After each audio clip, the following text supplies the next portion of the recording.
Salam. Puji Tuhan, memberikan puji-pujian, penyembahan dan persembahan yang terbaik bagimu. Untuk itu Tuhan, layakkan kami sehingga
datang ke hadirat Tuhan untuk menyembah dan memuliakannya. Untuk itu kita siapkan hati kita sehingga kita boleh dapat hadir dalam hadiratnya. Haleluya, karena kita telah ditebus oleh kuasa darahnya yang mati tersalib di kayu salib. Jadi kita mau dapat hadir dalam hadiratnya.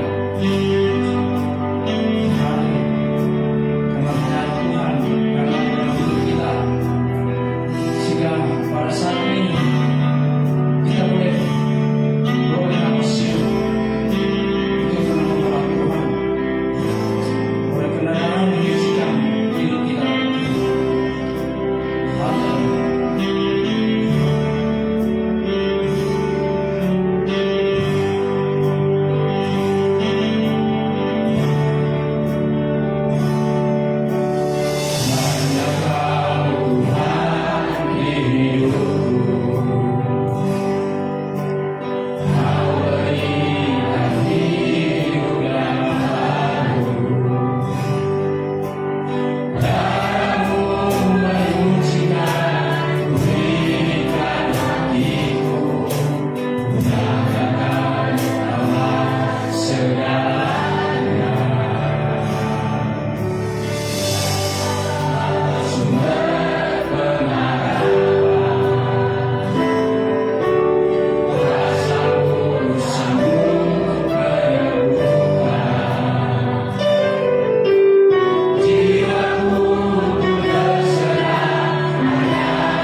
Yesus buat hidup kami, sehingga kami boleh merasakan hadirat-Mu di setiap saat. Engkau selalu memelihara hidup kami, sehingga kami Tuhan boleh menjalani hidup ini, menjalankannya dengan sesuai dengan kebenaran firman-Mu. Haleluya. Dan saat ini Tuhan, kami akan bersorak-sorai untuk memuji-Mu lebih heran lagi, sehingga kami boleh bersorak-sorai untuk memuji-Mu di tempat ini. Bagi yang mau bersorak-sorai, mari sama-sama katakan amin. Jemaat, saya undang untuk bangkit berdiri.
Dan marilah kita untuk mencermati dan melakukan firman yang akan kita dengar.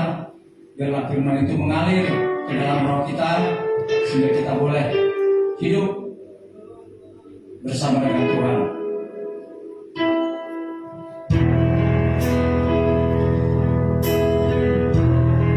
Kita bagian tanah yang kering, yang merindukan air, yaitu air firman Tuhan. Haleluya. Haleluya Yesus.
Ambil alihlah seluruh kehidupan kami. Kami datang sebagai penyembah kepada Tuhan, tidak sebagai peminta-minta. Kami datang membawa tubuh, jiwa, roh kami kembali kepada Sang Halik, Sang Pencipta, yang empunya kehidupan. Engkau yang memberi, Engkau yang mengambil. Terpujilah nama Tuhan. Penuhi kami dengan Roh Kudus yang melahirkan pikiran kami menjadi pikiran Kristus.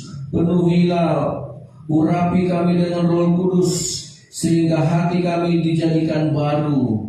Dalam nama Yesus kami dijadikan anak-anak-Mu, ciptaan yang dibaharui dari hari ke hari. Roh Kuduslah yang memberi hikmat, Roh Kudus juga yang memberi kami pengertian, dan Roh Kudus juga yang menuntun kami ke dalam kebenaran dari Tuhan, hikmat yang dari Allah. Tuhan Yesus berkati pikiran kami. Jamalah menjadi logos, menjadi logika yang tunduk di bawah kuasa kebenaran firman Tuhan. Terpujilah Tuhan Yesus. Berfirmanlah Engkau. Dengan hati kami percaya, dengan roh jiwa kami terima firman Allah ini. Dalam nama Yesus, jadilah kehendak-Mu di bumi seperti di sorga. Haleluya, amin. Puji Tuhan, silakan duduk. Haleluya. Shalom. Puji Tuhan. Shalom. Haleluya. Sukacita. Amin. Haleluya. Saudara yang dikasihi oleh Tuhan.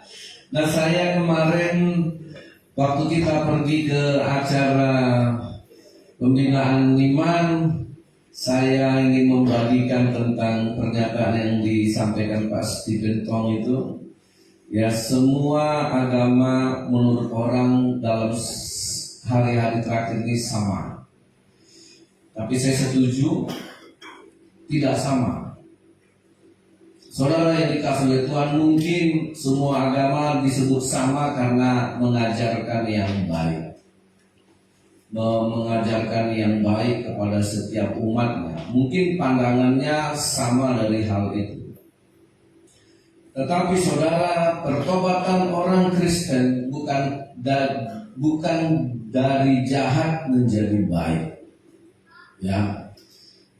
Tetapi pertobatan orang Kristen adalah pembaharuan akal budi, di mana orang yang percaya kepada Yesus adalah orang yang menerima Yesus, dan untuk Dia Yesus mati. Untuk Dialah Yesus memberikan nyawanya supaya menjadi milik Allah. Saudara yang dikasihi Tuhan, kekristenan berbeda, saudara, karena dia tidaklah agama. Ya, kalau kita membaca dari sejarah, kata Kristen ini lahir dari ejekan orang-orang kafir atau orang-orang yang membenci gereja mula-mula yang mengikut Yesus, ya. Arti Kristen itu sendiri adalah pengikut Kristus. Jadi nampak orang yang mengikut dengan orang yang tidak mengikut. Jadi kepada orang yang mengikut Kristus inilah kehidupannya, gaya hidupnya, kebiasaannya adalah kehidupan yang mengikut Yesus, sehingga orang menyebutnya Kristen waktu itu. Dan menjadi orang-orang yang diurapi oleh Tuhan. Nah, saudara yang dikasihi oleh Tuhan, ya, kalau di dalam agama Islam, saudara, ini kan memperingati hari nuzul Quran. Mereka mempercayai kitabnya, bukunya yang turun dari sorga. Ya, tetapi Kristen, saudara, bukan kitab yang turun dari sorga, tapi Tuhan yang turun dari sorga, Tuhan yang datang dari sorga. Jadi karena kita di dunia ini menggunakan bahasa agama, jadi Kristen adalah Tuhan yang datang kepada kita, Tuhan yang mencari kita, Tuhan yang tinggalkan sorga Tuhan yang keluar dari kemuliaannya pakai kehinaan turun ke dunia. Tuhan yang dari sorga kosongkan dirinya dari segala kemuliaan turun ke dunia, jadi manusia cari kita. Jadi Tuhan yang datang kepada orang yang berdosa. Amin. Tuhan yang datang kepada kita. Makanya saudara, malaikat berdosa Tuhan tidak cari. Ya, malaikat melanggar, mendurhaka, memberontak kepada Tuhan, Tuhan tidak cari. Ya, Tuhan langsung menghakimi mereka. Saudara yang dikasihi oleh Tuhan, nah, tapi ketika saya berdosa, Pak Hotang berdosa, Pak Pahan berdosa, ya, Tuhan buka pakaian kemuliaannya. Tuhan tinggalkan singgasana istana surgawinya. Kosongkan dirinya dari segala atribut surganya. Dia turun ke dunia mengambil rupa seorang hamba. Dan dia cari kita. Makanya saudara, pertama dikatakan bahwa dalam Matius pasal yang ke-18. Nah, saya akan membahas Tuhan datang. Aku datang, kata Tuhan. Ya, Matius 18 ayatnya yang ke-11.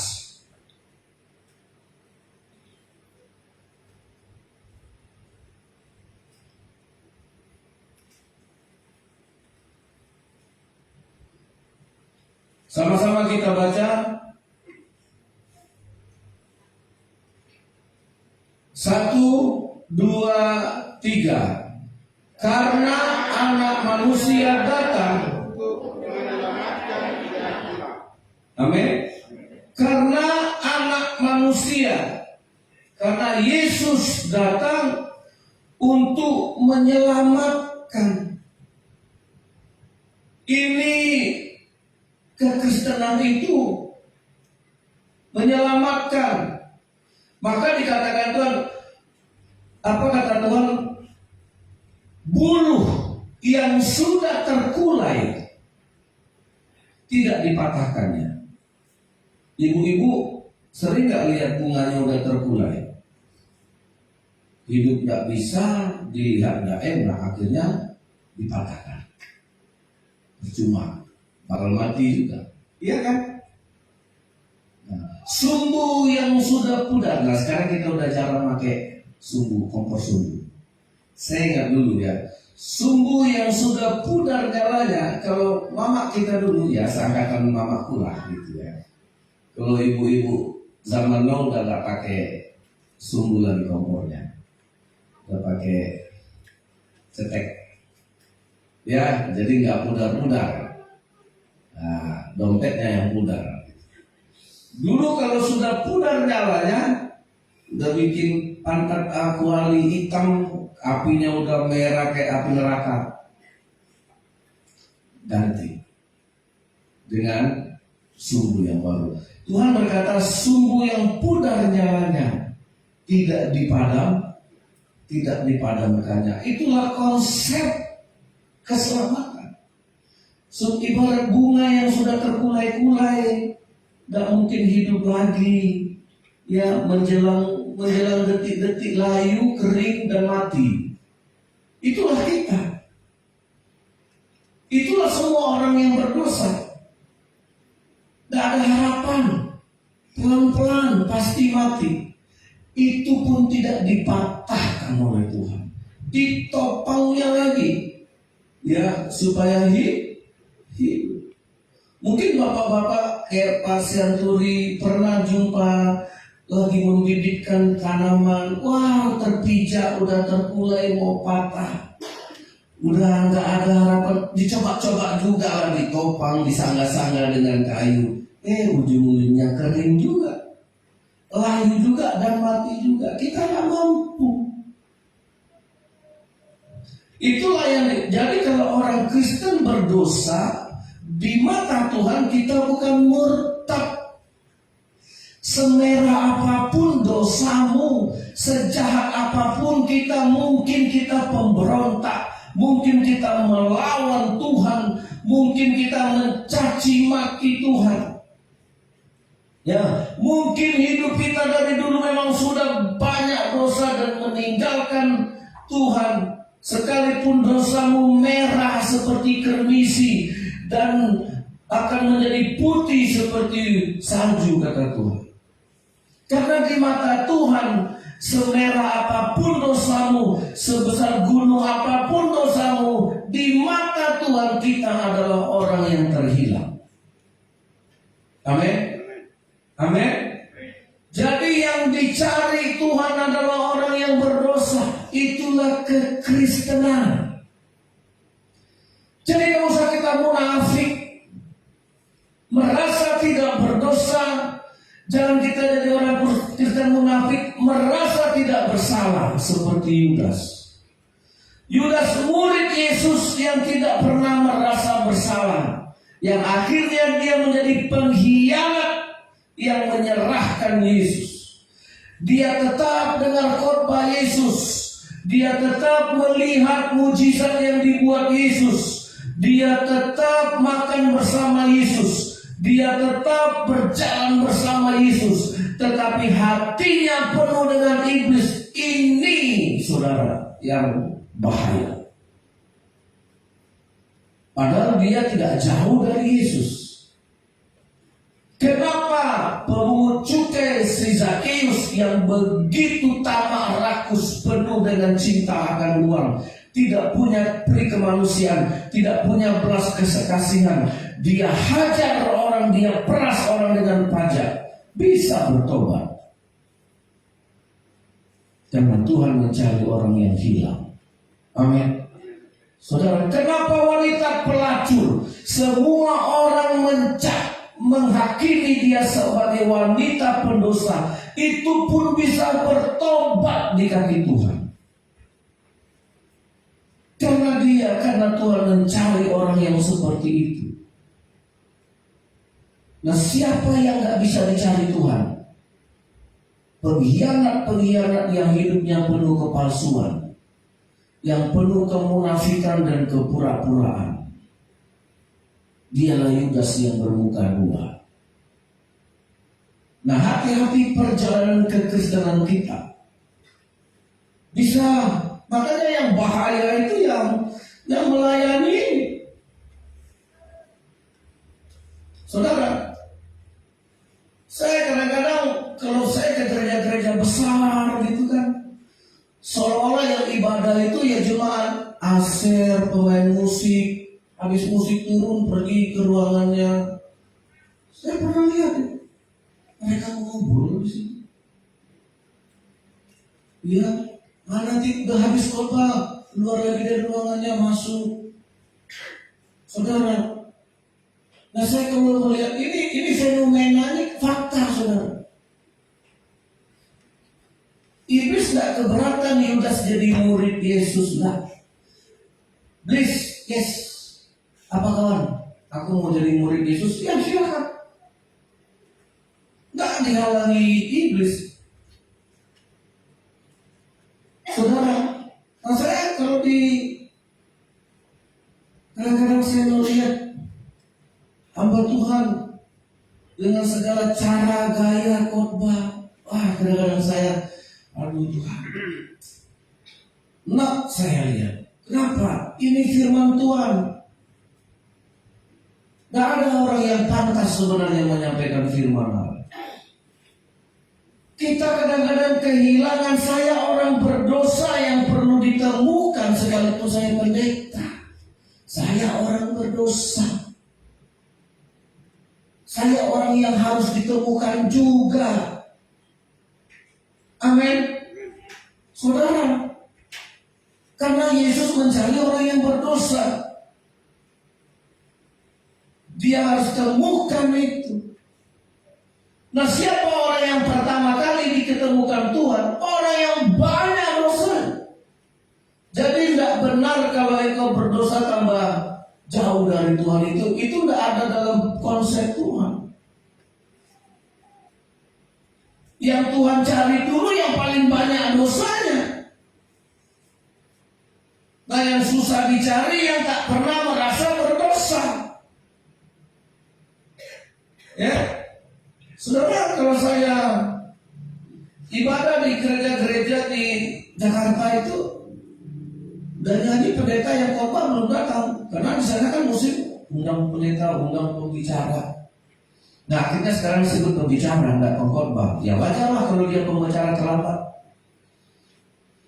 Ya, nanti udah pas mau khotbah baru nyampe itu. Nanti kemudian ya namanya sudah disebut sekarang pembicara, bicara doang. Dia datang hanya untuk bicara.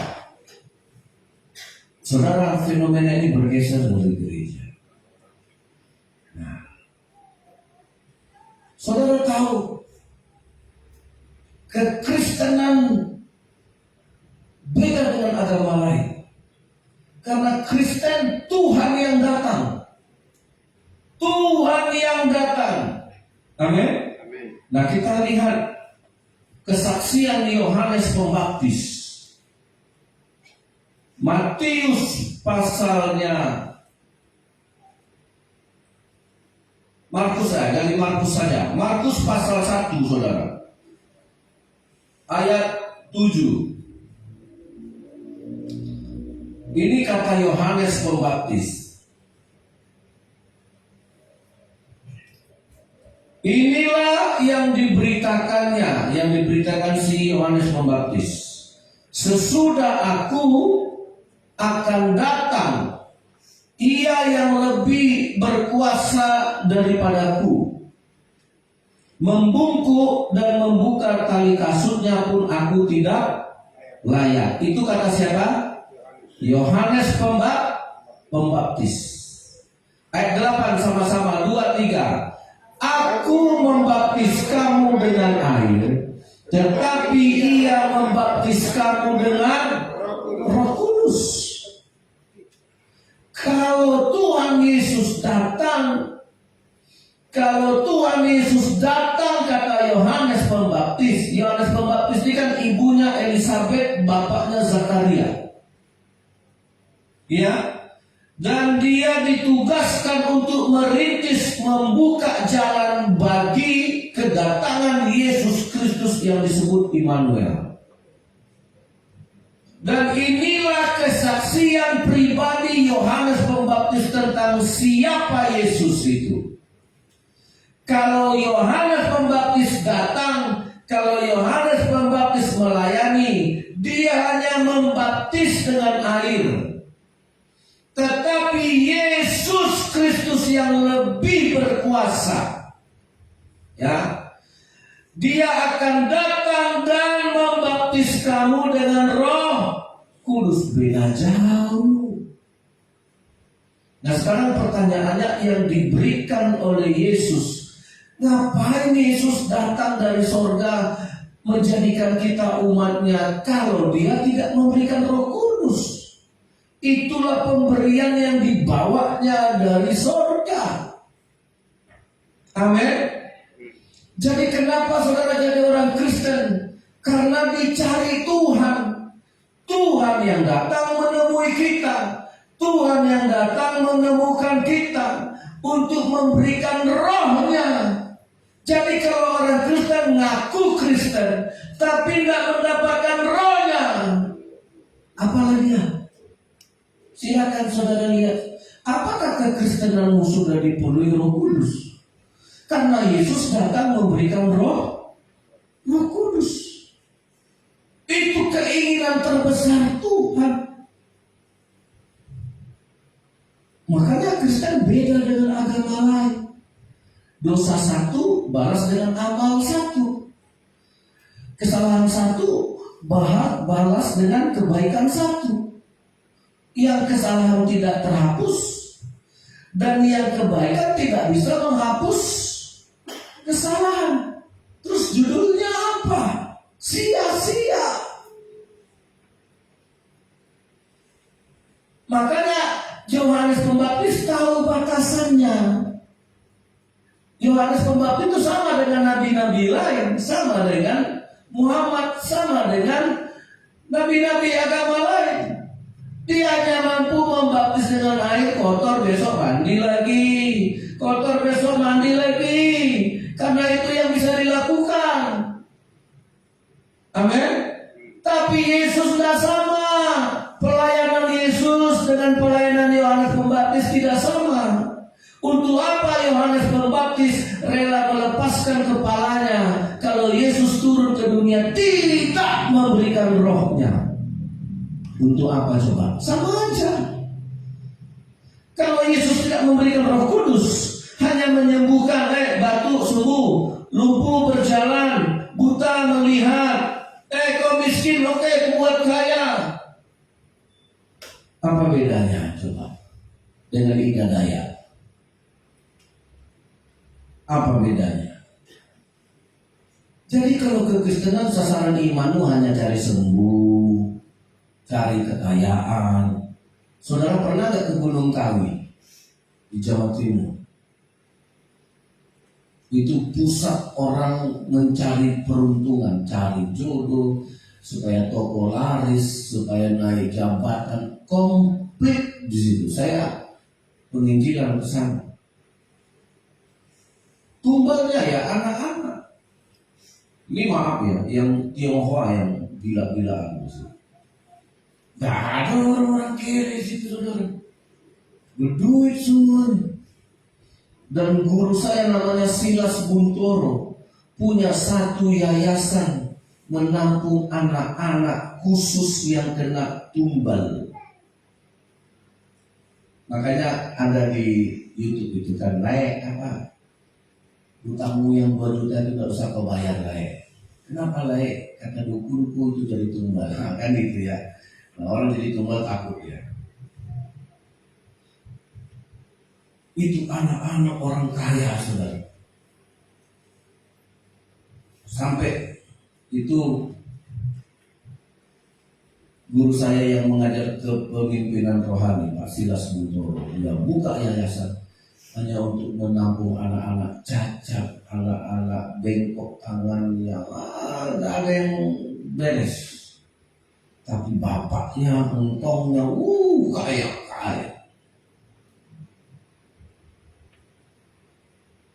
Iblis bisa. Makanya saudara yang dikasih oleh Tuhan, kalau Yesus datang dari surga, tidak memberikan Roh Kudusnya buat apa? Sadar nggak kita jadi orang Kristen hidup tanpa Roh Kudus itu artinya apa? Saya milik siapa coba? Terus yang Tuhan berikan kalau hanya kekayaan, dunia bisa kok. Bos kita bisa ngasih kekayaan kalau dia mau. Nah, inilah kesaksian yang mendalam, yang benar dari Yohanes Pembaptis. Yohanes Pembaptis sudah bilang, kalian yang mati bisa hidup. Itu promosi biasa. Nanti yang buta bisa melihat. Yohanes tidak bilang itu. Yohanes bilang dia lebih berkuasa. Kalau dia datang, dia akan membaptis kamu dengan Roh Kudus. Makanya hati-hati dengan orang Kristen yang bolak-balik dengan dosa. Yang diperumpamakan seperti babi balik lagi ke kubangan. Artinya belum ada karya Roh Kudus. Itu hanya seperti karya manusia membandingkan mandi kotor, mandi lagi, kotor, mandi lagi, kotor, mandi lagi. Apa begitu cara kerja Tuhan? Halo? Apa begitu cara kerja Tuhan? Kalau ku kasih kau air, maka dia akan menjadi mata air. Itu pekerjaan Tuhan. Amin. Sehingga engkau tidak perlu lagi timba air. Dia akan jadi mata air. Kalau ku kasih kau roti, maka roti ini akan menjadi roti hidup bagimu. Amin. Nah, apapun yang dikaryakan Tuhan, apapun yang diperbuat Tuhan lewat pemberian Roh Kudusnya, itulah perbuatan kekal. Jadi hati-hati kalau orang Kristen hanya mondar-mandir dosa terus.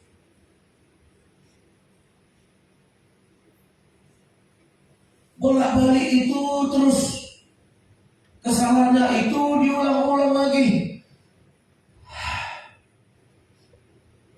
Kalau Roh Kudus yang bekerja, dia tidak membaptis kamu dengan air, dia membaptis kamu dengan Rohnya. Amin.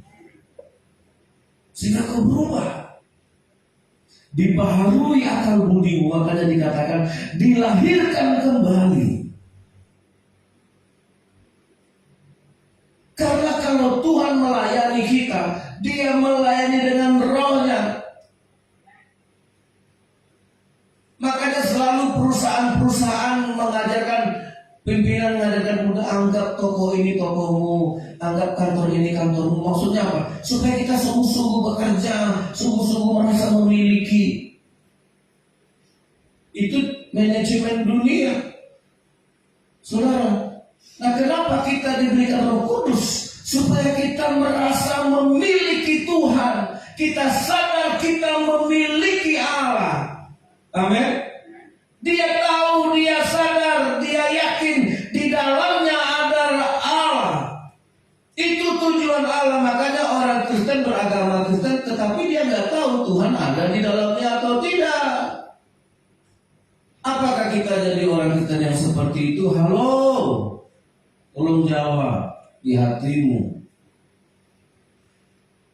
Kalau kita jadi Kristen tapi tidak pernah yakin, tidak pernah rasa, ya tidak pernah tahu, tidak pernah peka bahwa ada Roh Kudus, ada Tuhan dalam diri kita, itu sama dengan agama lain.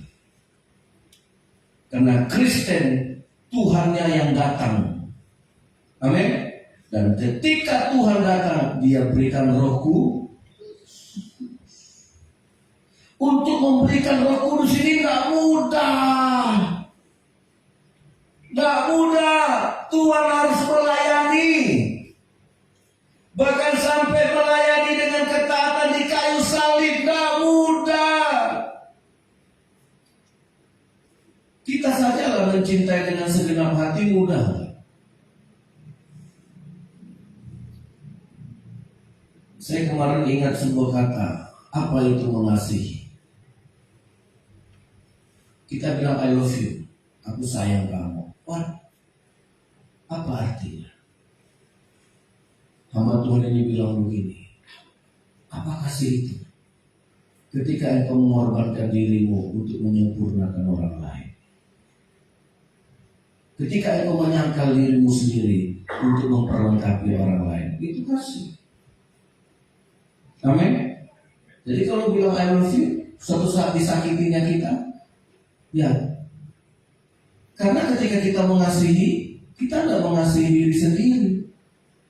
Sama dengan Tuhan Yesus, ketika dia bilang mengasihi kita, karena begitu besar kasih Allah akan dunia ini, sehingga dia mengorbankan anaknya yang tunggal.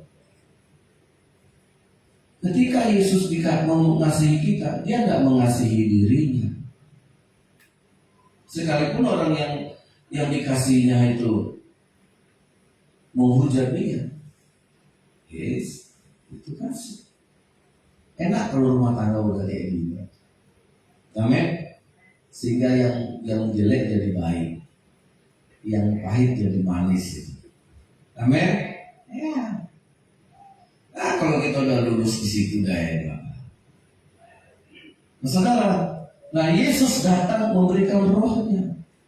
Nah, di dalam kitab Matius pasal yang ke-20, 20 ayat 28. Jadi Kristen tidak sama dengan agama, karena Yesus yang datang. Kalau agama didirikan peraturan, azas, tapi kalau Kristen Tuhan yang langsung. Matius 20 ayat 28. Nah, saudara lihat. Kita baca sama-sama ya. 1, 2, 3. Sama seperti anak manusia datang bukan untuk dilayani, melainkan untuk melayani dan untuk memberikan nyawanya menjadi tebusan bagi banyak orang. Amin. Tadi dia memberikan apa? Roh Kudus. Kalau dia datang, dia beri Roh Kudus. Amin. Bahagia gak rasanya saudara dengan pemberian itu? Tidak sesuai ekspektasi Tuhan. Aku minta duit, yang mau kasih roh. Nah kan di situ dosa kita itu di situ. Yang membuat kita payah bertobat itu di situ. Karena yang kita mau, yang Tuhan mau beda. Ya, Tuhan mau ngasih pancing, kita nggak mau, kita mau ikannya. Nah, ayat yang kedua lebih lagi, kenapa Yesus datang? Kalau Yesus datang untuk dilayani atau untuk melayani, aku datang, kata Tuhan, bukan untuk dilayani, tapi untuk melayani. Terus melayani ini apa? Memberikan. Saya melayani saudara belum memberikan nyawa loh saudara. Ini baru waktu. Lihat nanti kejadian. Saya jadi gembala yang kabur ketika ada tantangan. Gembala yang meninggalkan jemaat ketika ada masalah. Karena banyak pendeta upahan. Pendeta yang dibayar. Pendeta yang digaji. Bahkan ada pendeta saudara. Ya. Tanya kalau diundang khotbah. Berani dia bertanya. Saya dibayar berapa?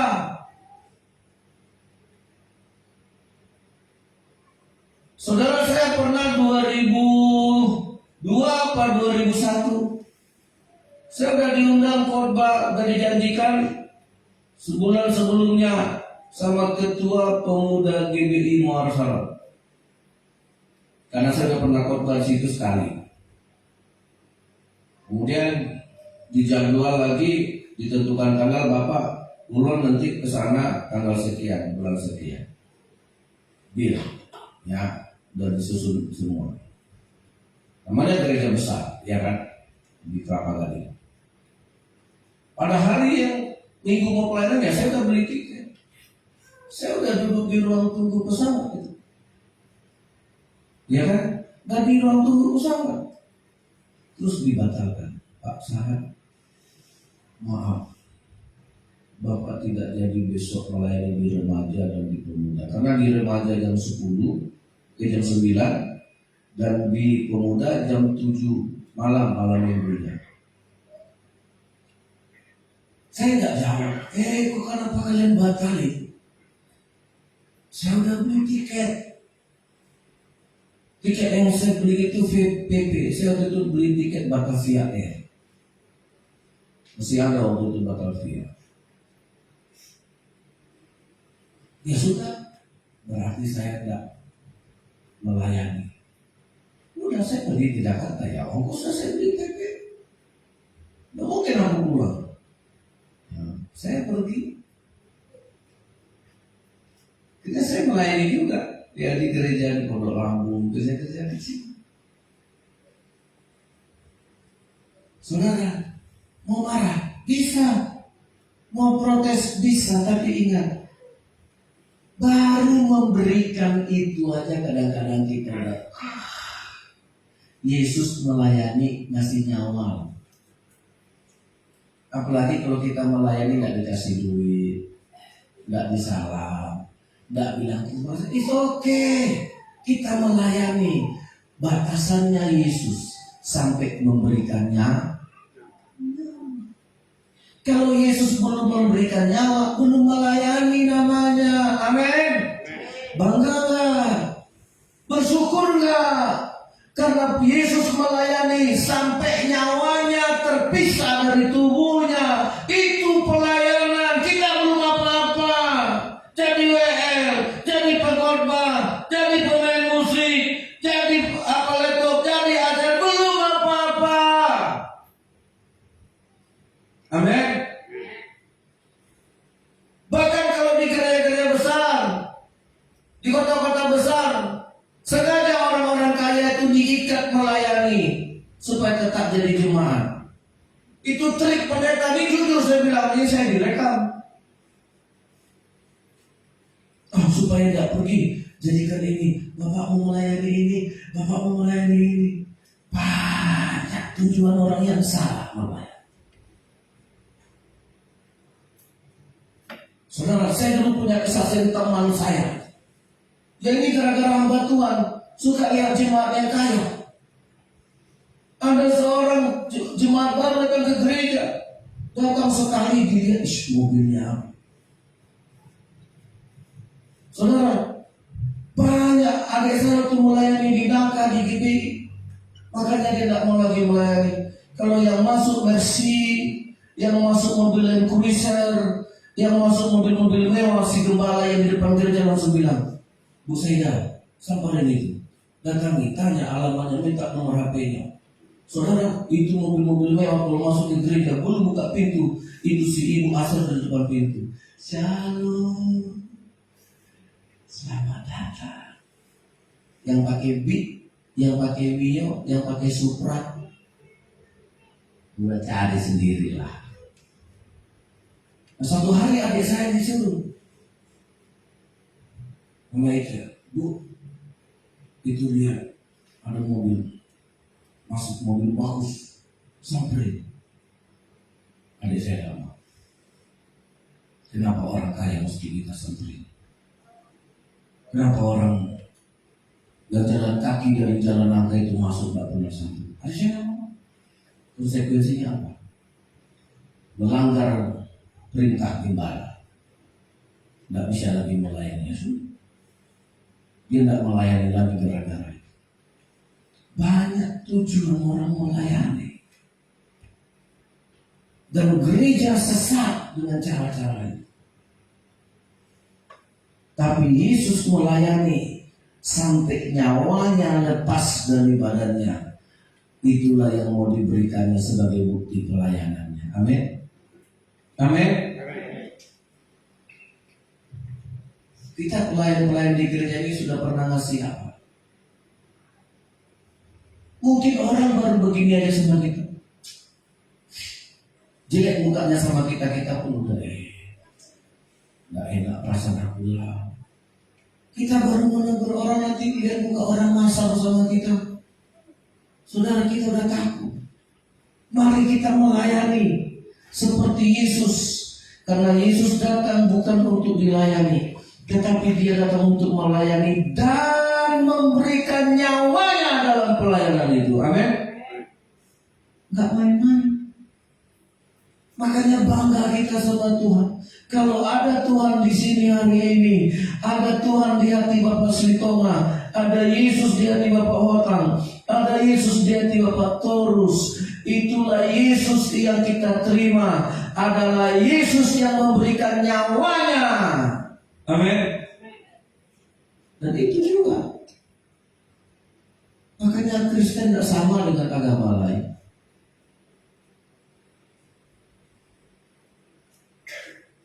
Karena Tuhan yang datang. Ketika Tuhan datang, dia kasih apa? Dia kasih Roh Kudus. Terus dia kasih apa? Dia kasih nyawanya. Emangnya Tuhan punya nyawa berapa? Kita bisa punya uang banyak, habis 1 juta, masih ada 1 juta berikutnya.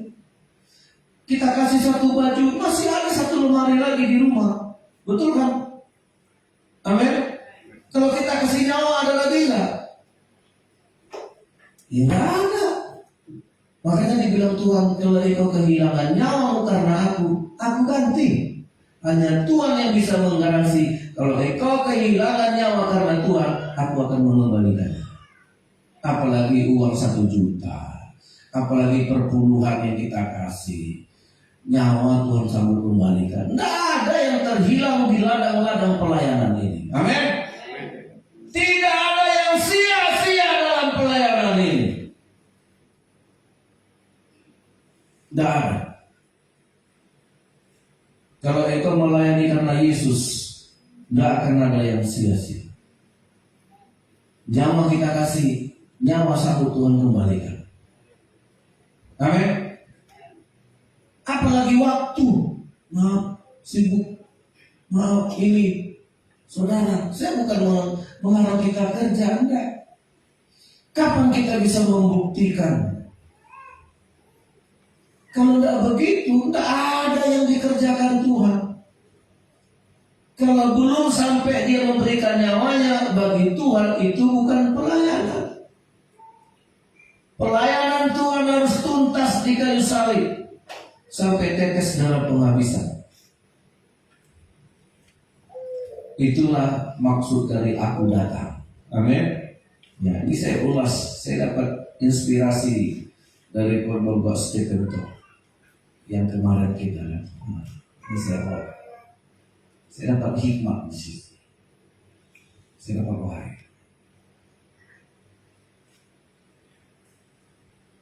Saudara, yang ketiga, tadi Yesus datang mencari orang berdosa. Yang kedua, Yesus datang memberikan Roh Kudus. Yang ketiga, aku datang memberikannya nyawanya. Itulah pelayanan tertinggi, terbaik. Ya, kita ini belum apa-apa. Kita masih menuju sampai akhirnya lepas nyawa ini dari raga kita. Hendaklah kita menjadi orang yang setia melayani Tuhan. Amin. Amin. Ya. Saudara yang dikasih oleh Tuhan, yang terakhir, yang keempat, ini agak beda dengan yang poin-poinnya si pasti betul kemarin. Ada yang sama. Yang terakhir, saudara, Yohanes 10 ayatnya yang ke-10. Yohanes 10 ayat 10. Nah, aku datang, kata Yesus, itulah kekristenan. Kalau saudara Kristen, Tuhan pasti datang kepada saudara. Ayat 10, sama-sama kita baca. 1, 2, 3. Pencuri datang hanya untuk mencuri dan membunuh dan membinasakan. Aku datang supaya mereka mempunyai hidup dan mempunyainya dalam segala kelimpahan. Kalau pemerintah memberi saudara kerja, usia pensiun berapa? Ya, tidak bisa selama-lamanya. Karena ukuran hidup di dalam dunia, di bawah kolong langit, di bawah matahari ini sudah dikatakan pengkhotbah hanya sebuah kesia-siaan. Makanya aku datang supaya mereka mempunyai hidup di sini bukan hidup seperti manusia hidup, tetapi Zoe, hidupnya Allah. Hanya Tuhan yang bisa memberi hidup.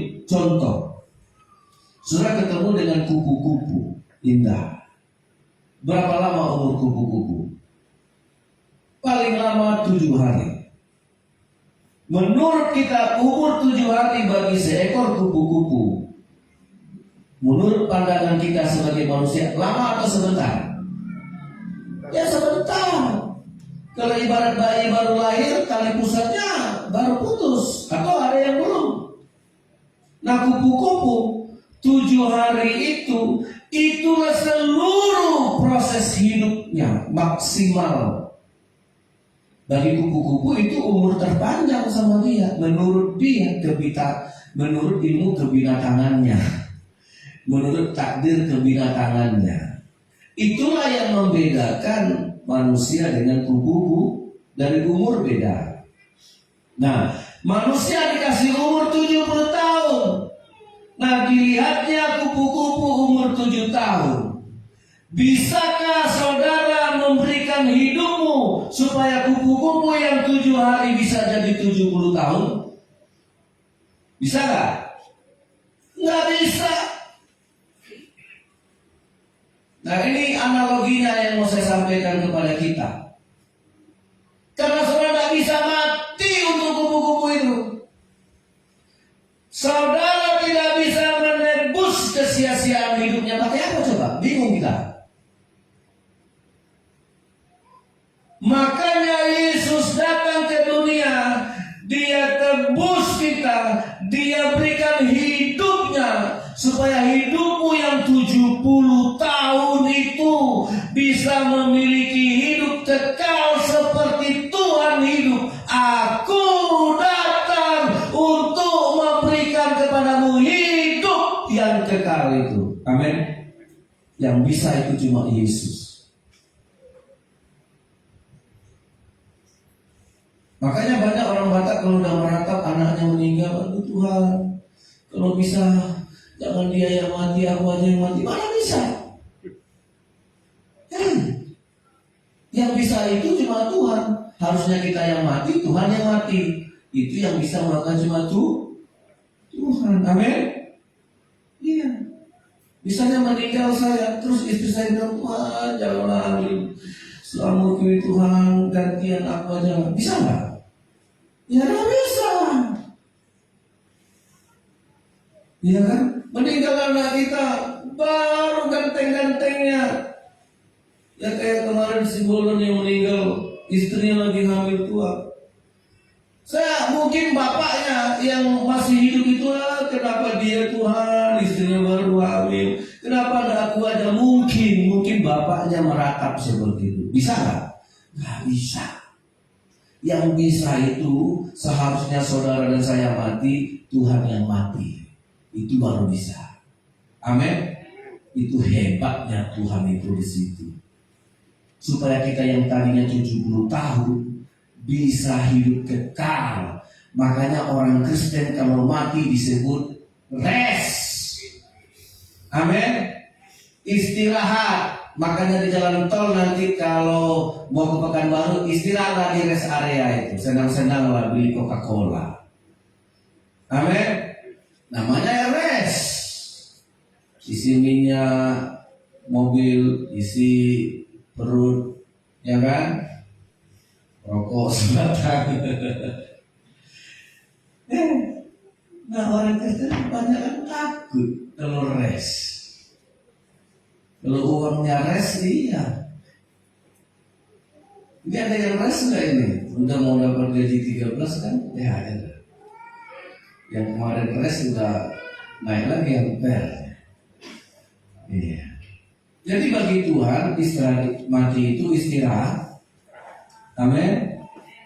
Jadi kenapa takut istirahat?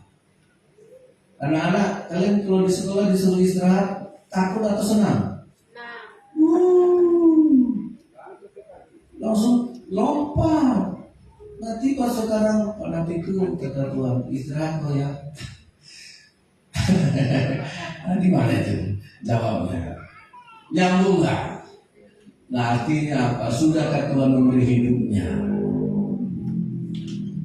Ya, misalnya Tuhan bilang, Pak Oksen, istirahatlah ya kata Tuhan. Kalau Kapolres yang bilang istirahat mungkin apalah maksud Kapolres ini menunjukkan paling gitu kan, kata aku dipindah.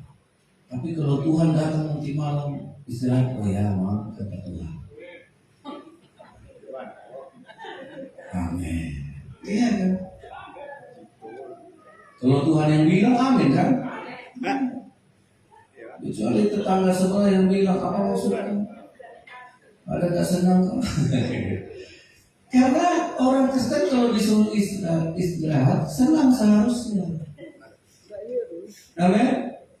Di sini makanya yang kedua Tuhan bilang kalau orang Kristen itu kata Yesus, Tuhan Lazarus sudah mati. Tuhan bilang apa? Enggak mati dia, tidur dia. Kan mati ya dia, enggak tidur. Udah lah usah berdebat kita. Siapa di sini yang enggak mau tidur? Disuruh kerja, tidur. Ya kan? Pak, apa? Kerjakan dulu jemuran kita putus, tidur dia. Dilihatnya jemuran belum selesai, tidur lagi. Siapa yang enggak suka? Karena tidur pasti nanti udah siap kan? Udah siap masa nih. Udah harum kan? Harum Indomie lagi, kari ayam pakai telur. Bangun. Tidak ada orang yang nggak suka tidur, karena pasti bangun. Amin. Itu hanya peralihan istirahat tidur. Itulah Tuhan maksudnya memberi hidup sama kita. Amin. Harus di-off-kan dulu supaya Tuhan memberikan hidupnya. Yang lama dimatikan dulu, baru dicolokkan lagi yang baru. Amin. Hanya Tuhan yang bisa. Ya, saudara tidak bisa, saya tidak bisa ngasih hidup sama kupu-kupu tadi. Gimana? Tidak bisa. Hanya Tuhan yang bisa. Itu makanya Tuhan datang. Amin. Kita bersyukur sama Tuhan Yesus, Dia mau datang. Makanya kita harus tahu kita bertuhan. Tuhan yang memberkati kita.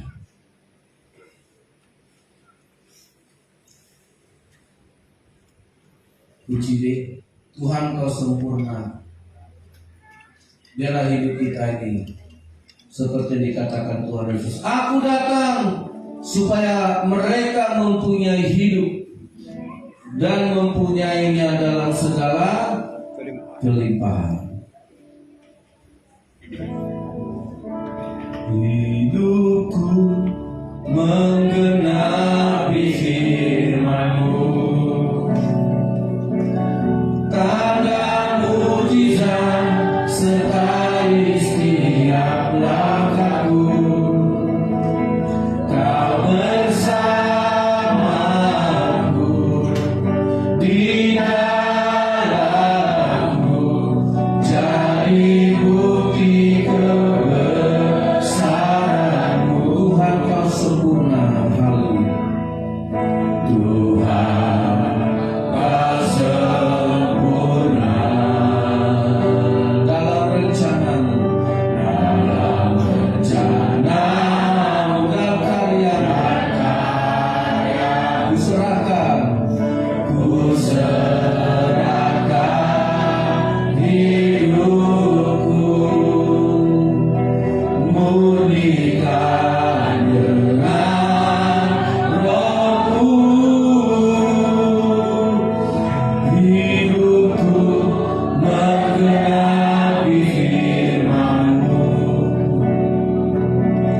tanda mujizat sertai setiap langkahku.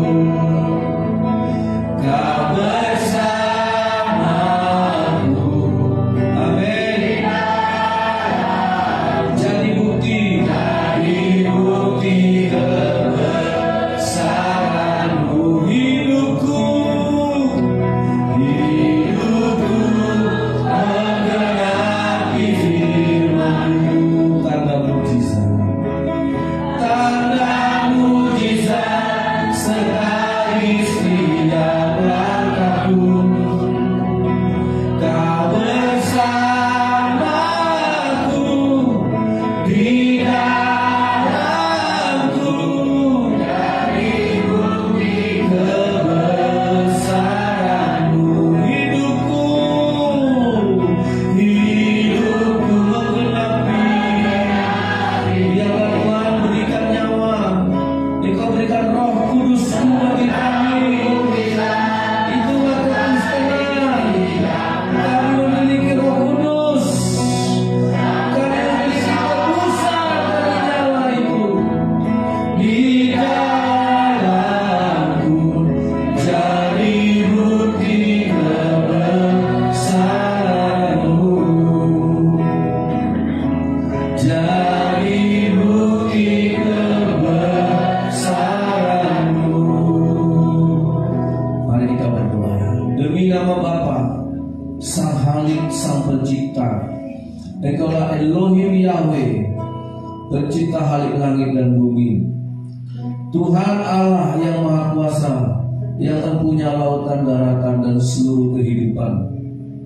Pada mulanya adalah Allah. Pada mulanya adalah Roh Allah. Yang tidak ada yang Kau ciptakan menjadi ada. Allah yang Maha Kuasa, yang turun ke dunia menjadi Yesus Kristus. Dia adalah Tuhan dan Juru Selamat kami, yang hidup di dalam jiwa kami, yang berdaulat, yang berkuasa di dalam segenap hati dan kehidupan kami. Tuhan Yesus, datanglah kerajaan kerajaanmu.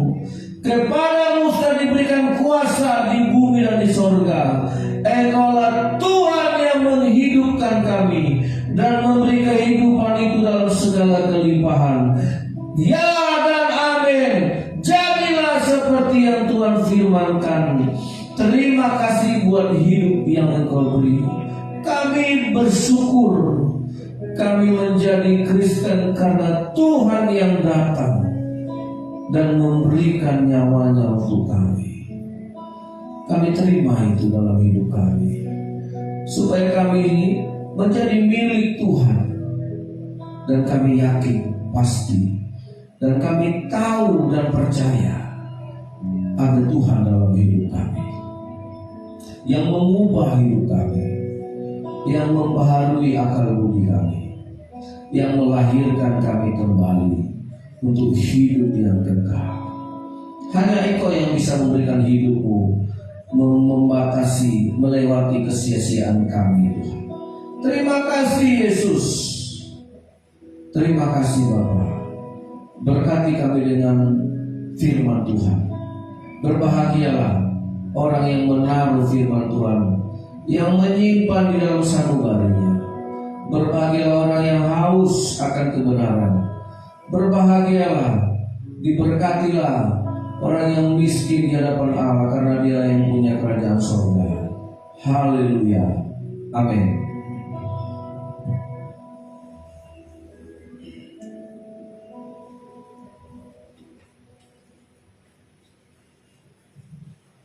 Kita mau memberikan persembahan. Mari kita sama-sama berdoa. Terima kasih Tuhan, terima kasih Yesus buat firman-Mu yang telah kami dengar. Biarlah firman-Mu menjadi kehidupan bagi kami dan boleh merubah hidup kami Tuhan menjadi hidup yang terang, yang melakukan kebenaran firman-Mu dalam kehidupan kami sehari-hari. Dan sebentar kami akan memberikan persembahan. Kau berkati persembahan yang akan kami berikan menjadi rupa yang harum dan boleh digunakan untuk kemuliaan dan meninggikan nama-Mu. Dalam nama Yesus kami suruh dan berdoa dengan bersyukur. Haleluya. Amin. Kita mau terima sukacita surga. Kita angkat pujian ini sambil memberikan persembahan.